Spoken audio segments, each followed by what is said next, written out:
Chhota Udepur police station વિસ્તારના રંગપુર નાકા ઓરસંગ નદીના પુલ ઉપરથી કિંમત ₹47,330નો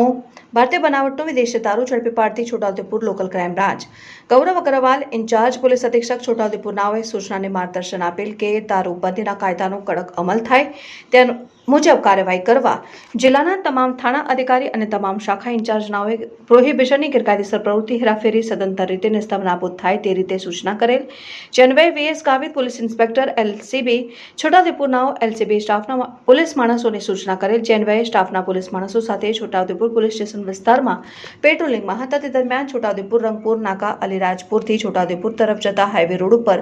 ઓરસંગ નદીના પુલ પરથી આરોપી મોબીનભાઈ મલંગભાઈ મંસૂરી ઉંમર વર્ષ 28 રહેઠાણ તેન તલાવ મંસૂરી ફળિયા ડભોઈ તાલુકા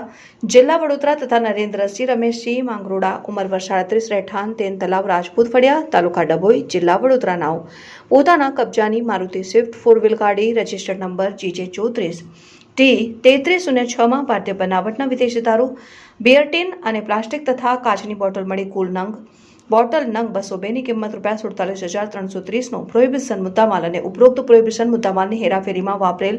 મારુતિ સ્વિફ્ટ 4 વ્હીલ ગાડી રજિસ્ટર્ડ નંબર GJ34T3306 જેની કિંમત ₹5 લાખ ગણી કુલ અને મોબાઈલ નંગ 2 કિંમત ₹5500 અને રોકડા ₹1000 મળી કુલ કિંમત ₹5,53,830નો પ્રોહિબિશન મુદ્દામાલ પકડી પાડી પ્રોહિબિશનનો ગણનાપાત્ર કેસ શોધી કાઢી છોટાઉદેપુર પોલીસ સ્ટેશનમાં ગુનો રજીસ્ટર કરાવી કાયદેસરની કાર્યવાહી હાથ ધરવામાં આવેલ છે. રિપોર્ટર રેહાન પટેલ, છોટા